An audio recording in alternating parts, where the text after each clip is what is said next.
Directed by Sam Peckinpah, ladies and gentlemen. Of course, that won't mean anything to you if you're watching on YouTube. One of the virtually everybody watches this show, watches it on YouTube. But if you didn't see it live, we usually have, in fact, we always have a pre-show musical selection, and there were a lot of requests for Convoy. And I didn't have time to convert my own copy of Convoy, which I, needless to say, have on my phone, as every good American does. I think that's really all the ID check you really should ever need in this country, to be honest with you. So I ran streamed the trailer for the movie, which, or I guess it was a music video for the movie. I don't remember ever hearing those words. The second I heard that they were not the original lyrics, I was kind of disappointed. And then I realized, hey, here's a chance to hear some new stuff. Yeah, just since somebody was calling for it, let me give you a little heads up about what happened there with those CB radio days. And we'll just consider this to be like a tiny, tiny, tiny, tiny, tiny, tiny miniature of what we saw. I don't remember the exact year, but it must have been after 76 because Jimmy Carter was president, and he had, after the Arab oil embargo in 72 or 73, I remember lining up to buy gas because OPEC and the Arab nations basically just shut off the supply. And I think I mentioned 73, thanks, Dave. I think I mentioned once before the subject came up that I want to say about 3 months before the oil embargo, my dad bought a 1972 or 73 Mercury Marquis station wagon, blue, with hidden headlights and woody side panels. And then the Arab oil embargo hit, and you couldn't get any gas for love or money. And my dad came home one day and said, I just discovered that I have purchased the car with the worst miles per gallon rating ever sold in this country. 7 miles per gallon is what that car got. 7. So that was kind of the setting. That happened before Carter was president. I don't know when the speed limit change happened. It's got to have been under Carter. It's the kind of thing Carter would do. Turn your thermostats down to 65 and put on a sweater, and no driving any faster than 55 mile an hour speed limit. Now, there's just, oh wow, sorry to interrupt the story. Apparently, CP Tomes is telling me Burgess asked 5,000 people if they'd seen my Apollo special. I'm assuming that CP is coming to us live from the AirVenture show at Oshkosh. Bert was great. I'll talk about that very briefly in a second. Back to the oil embargo. So anyway, in an effort to save fuel, before the companies could start manufacturing, fuel efficient cars, and this, by the way, has really got what got the Japanese car industry off really flying. Prior to that, it was just kind of a novelty. But then all of a sudden, nobody could buy any gas, and so cars with good gas mileage got people's attention, and that's how Toyota got started, and what was formerly Datsun, which became Nissan, and so on and so on and so on. Anyway, here's where the fun begins. I got to find out real quick so I can just tell this story somewhat coherently. This will be very quick. Just consider this your Dead Air episode.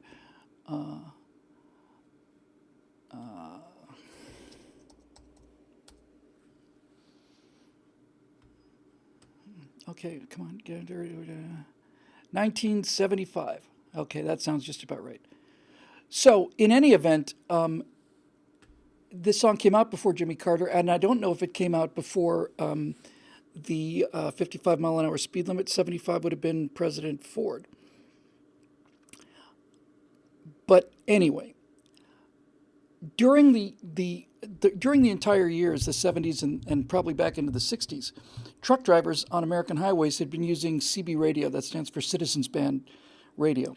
And CB, Citizens Band Radio, was basically a set of frequencies set aside by the FCC for really just anybody to use. And they didn't have tremendous range, a couple miles, 3 or 4 or 5 miles at the most or something. But long before the internet ever occurred, this was a way for people to be in constant, instant communication with each other. And truck drivers had been using CB radio forever. And they've been using the CB radio to do things like avoid the speed traps. So if you're going to have to do this whole country at 55 miles an hour, and anybody who's ever driven across the country at 85 miles an hour will tell you that the traveling 55 on the interstate highway system, it just feels like you could walk faster than that. And it was hugely unpopular. Everybody hated it. One of the things it brought into the world was radar detectors. I remember we went once from my home in Miami up to a school where I was at the University of Florida. A friend of mine was driving, and he had a radar detector pointed forward, one pointing backward, and we were really risking it by pushing to 65, on the Florida Turnpike, which you could land, not just the space shuttle, you could land every single space shuttle landing that ever occurred and still have half the state left. It's the most boring drive on planet Earth, the Florida Turnpike. It really is.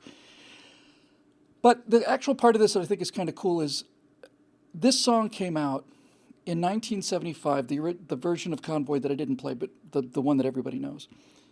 And I don't remember if there was FM radio then. If there was, it was just starting to come in. What I do remember is this. In 1975, kids, you got to understand now, not kidding about this, you didn't have music on demand. You had to listen to the radio, and whatever the DJ played on the radio is what you would hear. You didn't have music on demand for at least another 7 or 8 years or so when the Walkman came along. And it took a while to press a record and stuff. So this song broke in 1975. I remember it really, really clearly. And that song, I want to say for at least 2 or 3 weeks, they played that song every 15 minutes. It was every third song. Every third song was Convoy. People just couldn't get enough of it. It just was, it's a phenomenon, the likes of which I don't think I've ever seen. Convoy was just unbelievable. It was just perfect for the time, and people were sick of, it was really, 1975, 76, 77, when I was in high school, that was really America at its lowest. We're still 5 years before the Iranian hostage crisis. We just gotten out of Vietnam, and we couldn't do anything right. It was a terrible, depressing time. And so now we've got to, line up for gas, and it's like even numbered license plates on Monday, Wednesday, Friday, and odd numbers on Tuesday, Thursday, and Saturday, or whatever the case may be. And it just was very un-American. It was just wrong. You just have to go and spend an hour and a half, 2 hours in line to get gas. And since your car's running during the time you have to get the gas, you burn half the gas you had anyway. It's just terrible. But the thing about Convoy that was so cool, and is still cool, remains cool to this day, I could make a decent case for making Convoy the national anthem. I really could. What that song is about, the version that everybody knows, the version from the radio. And I don't know of any other country that not only has ever done this, I can't think of another country that would consider doing this. That entire song, one song, led to every single person in America buying a CB radio. It just was unbelievable. They just couldn't make them fast enough. And all of the people who used to be driving down the freeways at normal speed are now doing 55, and they can't bear it. And there's no, they're not monitoring you on GPS. The only way they can get you to drive 55 is by issuing a lot of tickets. So the cops in Florida Highway Patrol would be in various places, usually hidden, and they'd have their radar guns, and they'd point down the highway, and they'd tag somebody. It'd be like watching a shark, pull an individual seal out of a pack of them or whatever seals swim in. And so people bought CB radios, and we started communicating to each other where everybody would tell everybody else where the speed traps were, so that everybody could go fast enough to be feeling like you're going someplace in America. Mostly it was on the interstates, on the freeways. Like, people mess around with them in town. It didn't do much good in town, but on the freeways, everybody had them. Everybody, and all of the song, all of the lyrics in the songs, obviously written. C.W. McCall either was a trucker at one point or spent some time with him, because, and this is cool too. Everybody in the country started using CB language, and nobody had ever heard any of it before or after that one song. It was, it's like the song delivered this whole thing wrapped in a bow, and every single American I knew opened it. And so all of a sudden, people who've never heard of CB radio before are using the CB radio code. 10-4 is affirmative, 10-20 is your destination. So everybody's driving. You're driving down the road in your Ford Pinto, and it's like 10-4, good buddy, and you come up with some kind of ridiculous name, and well, what's your 20? And it's like, oh, we're heading to we would say Orlando, which would probably be, I don't know, Mouseville or something. There's a great line in the beginning of Convoy. We were heading for Bear on I-10, Interstate 10, about a mile out of Shaky Town. That's Los Angeles as Shaky Town. But the part, again, I keep kind of circling around this thing. The part about it was location, not destination. Thank you, Mark. The part about it that was so cool is that song was so unbelievably popular, and the song is just one 3-minute incitement to insurrection. It's just one 3-minute long gigantic pitch to basically disobey the law openly, just openly. And that's why I love that song and why I think it'd be a great national anthem, because it is about rebellion against unreasonable government restrictions, and it captured it, really, really captured it, and that's why people loved it so much. It just arrived. It parachuted out of the sky in 1975, and for 4, 5, 6 years, at least, maybe longer, much longer, in fact, it changed the country. Somebody mentioned earlier, I didn't get to see the name. It was Hascat. Said the truckers hated that song with a passion because they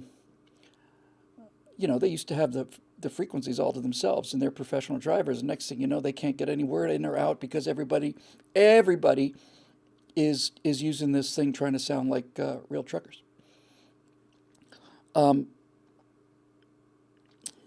Let me think about just trying to remember that one line I like so much from that.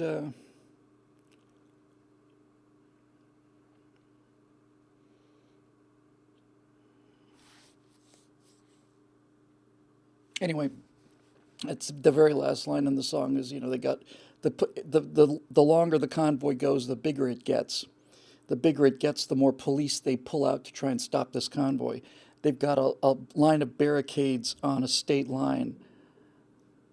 And the last 2 lines of the song are, so we crashed the gate doing 98. I said, let them truckers roll 10-4. And it's like, yeah, man, it was an entire industry, radar detectors, all of this stuff, an industry determined to make sure that you had some decent chance to break the law, which to me is, I just think that's incredibly American. I don't think they should be selling aids to break the laws against rape and murder and arson. But in a country that is a continent, 55 miles an hour is not feasible. And furthermore, in terms of saving fuel, it's like, look, fuel, whatever fuel cost, it got a lot more expensive, and they were rationing it and all the rest. But the point is, if you drove a Mercury Marquis station wagon and you were getting 7 miles to the gallon and you're paying through the ears, your eyes are bleeding, you're paying so much money on gas, that should be your right.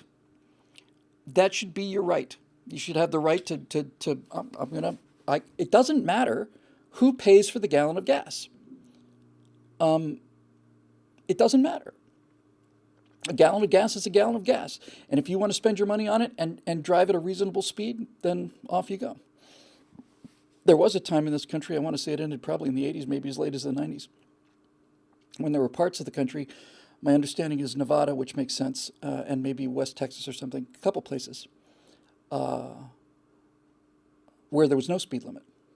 It was, you could drive as fast as you wanted to. My understanding is that the Autobahn is that way or was that way. Yeah, Reagan, little discussion here.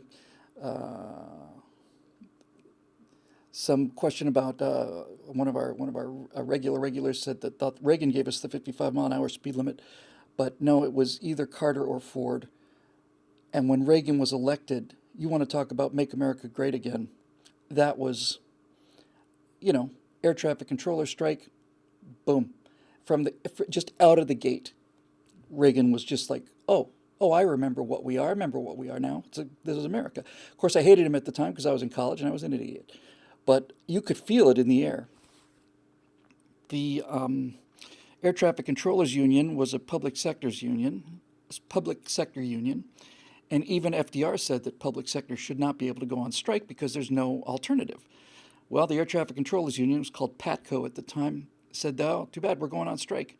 And Reagan, who had been in office, I want to say he'd been inaugurated for, I don't know, 2 weeks, maybe, something like that. Right at the beginning of his presidency, Reagan said, you signed a contract. The contract says you do not have the right to strike because you are federal employees. And if you decide to go on strike on this day, I'm going to fire every single one of you. I'm going to fire every single air traffic controller that doesn't come to work that day. And I don't know how many people, but hundreds certainly, of these air traffic controllers thought he was bluffing. You can't shut down the national airspace system. You can't just shut down every single plane in the country. You can't just shut that down. He's bluffing. Well, that day came along, and PATCO went on strike, and Reagan fired every single person that didn't come to work that day. And he just, and air traffic shut down. It really just crawled. They grabbed a lot of guys out of the Air Force and a lot of controllers, and they hired a bunch of new people and trainees and brought back former controllers. But Reagan basically said he was going to do this, and he did it.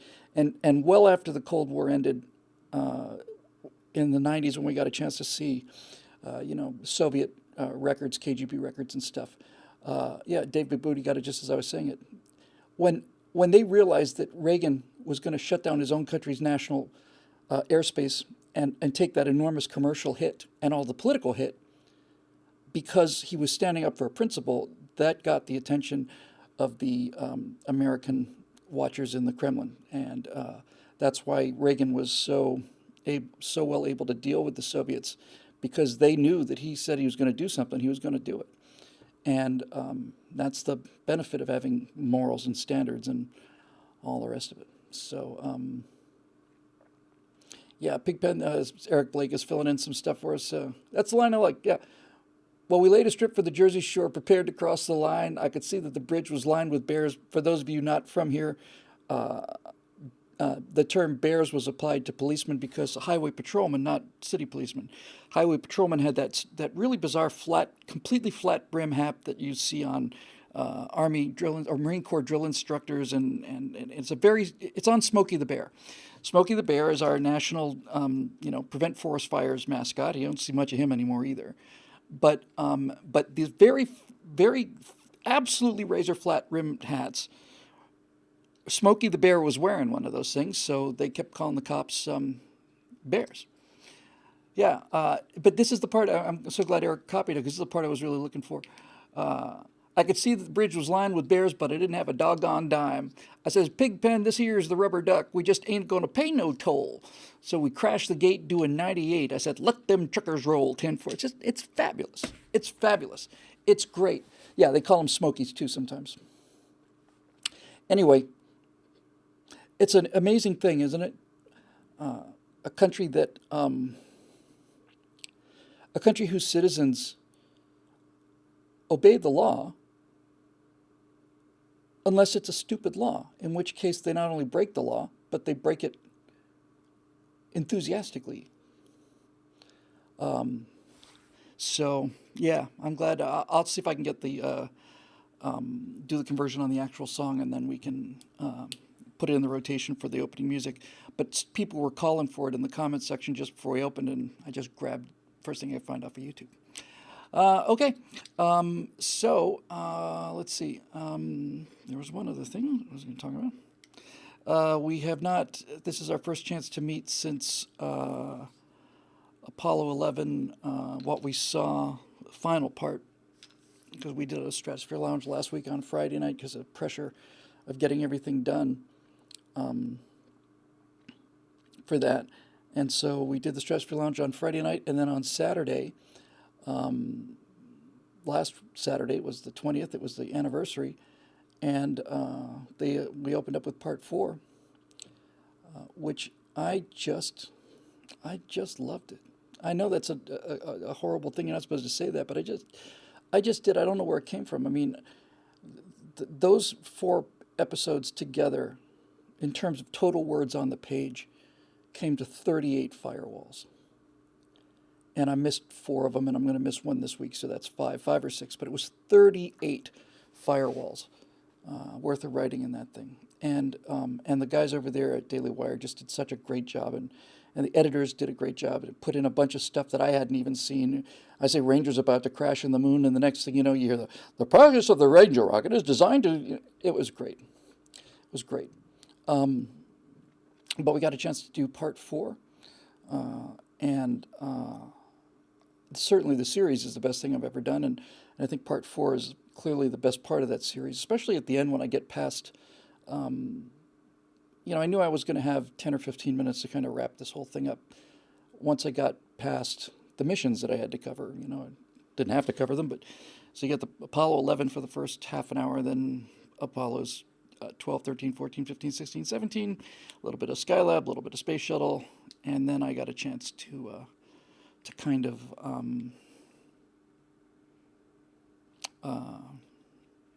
freestyle, I guess. And I was really quite surprised and very, very pleased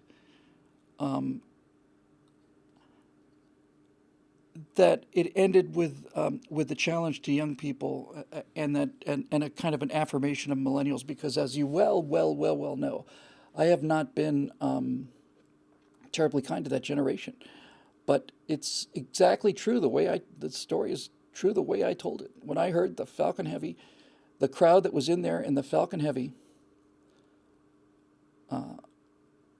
were all in their 20s or 30s, and they were just screaming at the top of their lungs, because everybody's cheering, but we've seen stage separation before. We've seen second stage on Falcon flights. We'd seen the fairing go. We'd seen all of that, but the one thing we had, and we'd seen individual boosters come down and land, and all of this was impressive, but it came to us in little doses, over the course of 4 or 5 years. When those 2 boosters came down together, I just said, this is the future. This is the future.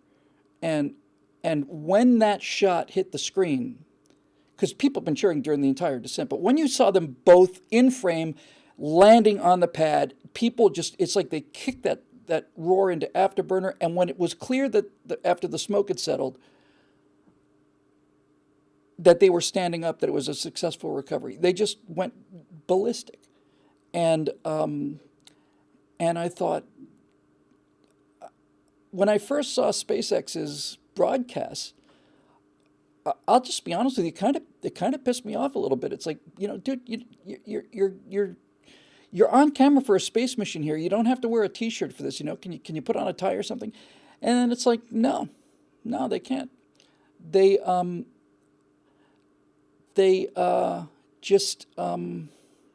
you very much, Liolis. Sorry, it's hard for me to pronounce. That's very kind of you.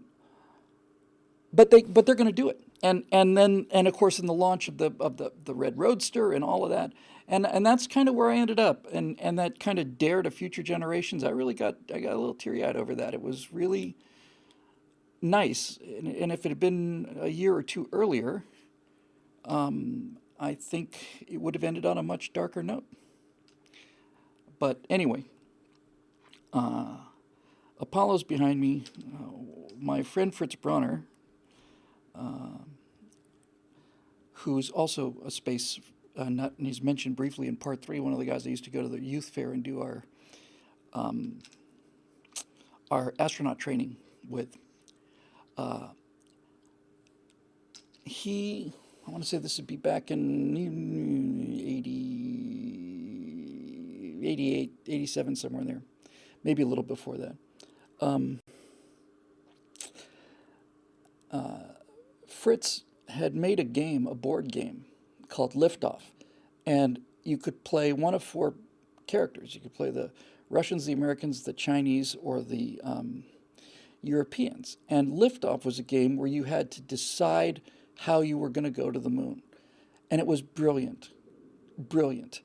You would develop a booster, and you'd spend research points on this, and then and the higher you got it developed, you would have to roll for the reliability. And the question is, the whole thing was such a great game because you had to decide at what point you were ready to take the risk. So you're spending all of these research points, and the more first you get, the more prestige points you get, so the more you get to spend. And then the question is, all right, I've got a booster that's at 88%. Do I want to spend another 4 or 5? Do I want to spend my entire year's budget getting that thing up to 93%, or do I want to take a risk on the 88%? And it was just a great game. He's re-releasing it, and it was one of the very first. In fact, it was the first video game ever to use captured video footage in a screen. They did a video game version of it called Buzz Aldrin's Race to Space. Barris. Buzz Aldrin's Race into Space. And it was and remains a terrific, terrific game. So, needless to say, I sent Fritz the Apollo stuff. And then yesterday, he sent me a text, which just depressed me so much. And then I just kind of thought about it, and I realized it's probably didn't make much of a difference, I guess. I don't know if anybody else has heard about this. I had not heard it before. He sent me a text that said that it had just been revealed like the day before that when Neil Armstrong died in 2012, he died due to complications of a botched surgery, that he was in for something relatively minor, and the hospital screwed up, and it killed him, and that there's a settlement going on finally, which 50 years later. I had not heard that. It doesn't sound like a rumor. I don't know why a rumor like that would wait 50 years. I try to keep my head to the ground, ear to the ground regarding space program stuff, and I'd never heard anything about it. But he said, "No, I'll just read it. Just read it verbatim." He knows. And Dave Big Booty beat me to the punch, because when I heard this, I thought, God, that is just so bloody awful. And then Dave Big Booty said what I thought the second after I realized that. I said George Washington was killed by his own doctors too. Hey, Rubber City Rebel, I'm not familiar with that name too often. $6 million settlement, big settlement just announced, just settled. I keep saying 50 years after he died. No, 5 years after he died. That's kind of reasonable for a lawsuit. So that's probably not going to shed much more light on what we already had here. Neil Armstrong died by botched surgery in recovery. Wrongful death settlement revealed. So I thought, if that hadn't happened, would he be alive today? Would he be alive to see it? And I realized chances are probably not. He looked like he was in very good health, but when you're in your late 80s, early 90s, it's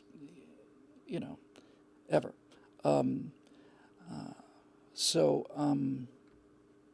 It was tragic, but I assume it was painless. And Bo Monday mentions something here that I thought too. It's like, how would you like to be the guy who killed Neil Armstrong? I'm pretty sure he didn't do it on purpose. And ultimately, that's how I got comfortable with it. It's like, when I heard it, I thought, son of a bitch, If that hadn't happened, maybe I would have had a chance to meet him.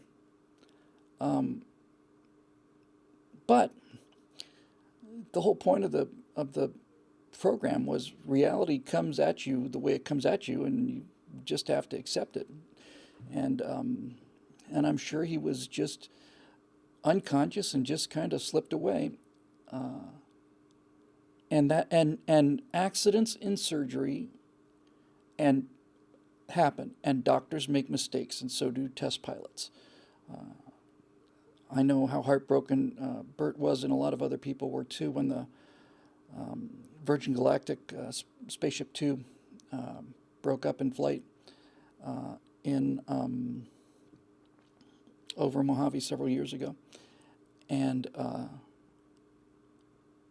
that was just plain pilot error. That's all there is to it. He simply did the wrong. He was probably so excited when they lit the thing that he had his hand on this lever to unlock the tail so they could feather the tail, and he just pulled it 20, 30 seconds too early.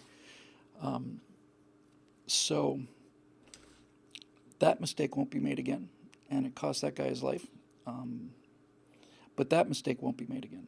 And you don't know what mistakes you're not going to make until you make them. That's the price you pay.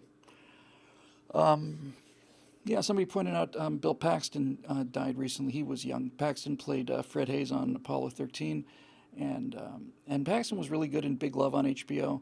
And needless to say, Paxton was my favorite part of my favorite movie.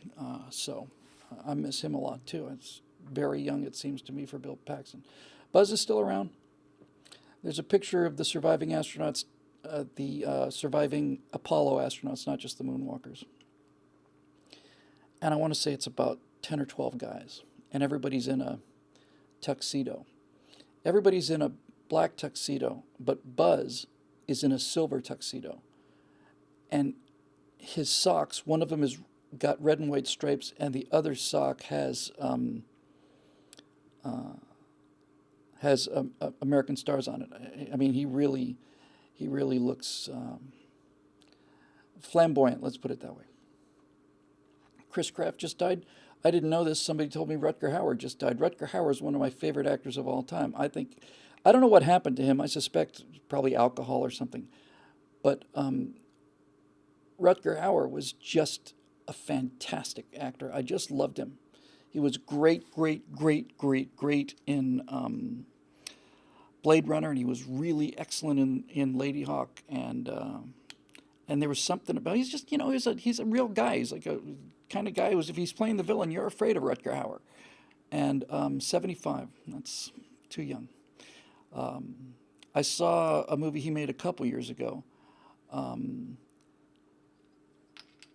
and he looked like he was 1,000 years old, but I just saw the trailer for Top Gun 2, and Ed Harris, who played Gene Kranz in Apollo 13, and who played John Glenn in The Right Stuff.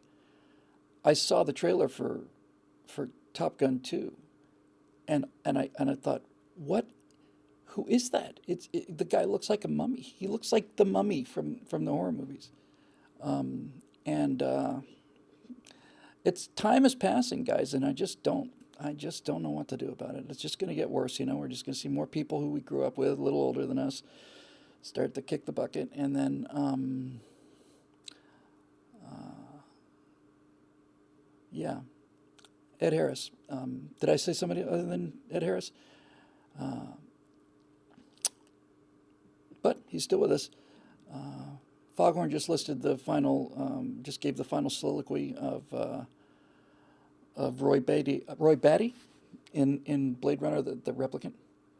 And he has this speech, and I don't know if anybody knew this, but there's one line, and it's a beautifully written thing. He talks about seeing, well, I'll read it here. This is what Foghorn put up there. This is the end of his life. He's dying of old age. They have a 7-year or 4-year lifespan, something like that. And he says, I've seen things you people wouldn't believe. I've seen attack ships on fire off the shoulder of Orion. I've watched C-beams glittering outside of the Tannhauser Gate. All of these moments will be lost in time like tears in the rain. Time to die. Tears in the Rain was Rutger Hauer's line. He ad-libbed it. I think he might have tried to clear it with Ridley before they shot it, but I do know that he came up with that. It's the line of the movie. It's the line that everybody remembers from the movie, and he came up with that. So I'm going to miss him a lot too. Anyway, this is the personal questions edition of the Stratosphere Lounge. So why don't we take some personal questions? I am just to wrap up the whole spaceflight thing. On Saturday, I was very sad. It was, Saturday was just sad. It was a sad day for me, not because of the anniversary. It was sad because by Saturday, that's when it was over. I'd done a bunch of interviews and pickups, and I was going to watch the cuts of all of the things and trying to correct things, and still had a couple of picture errors. They put a picture of Martina Navratilova, Valentina Tereskova. They put a picture of her in for Gagarin by accident. I said, get the picture of him with the big CCCP on the helmet, and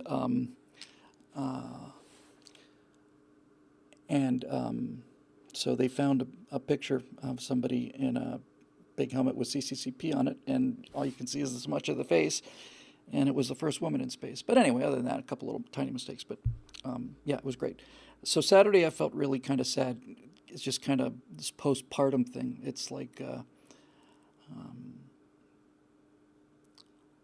right, it's done.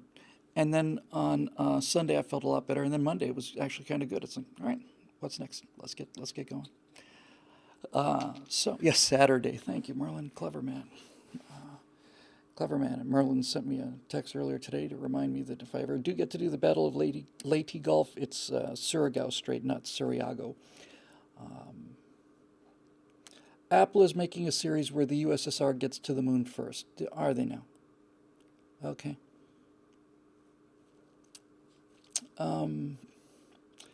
Anyway, so much for that. All right, so let's see what we got. Let's go. We'll go to BillWhittle.com too. We'll take a couple from Facebook, and then we'll go back and forth between these two things here.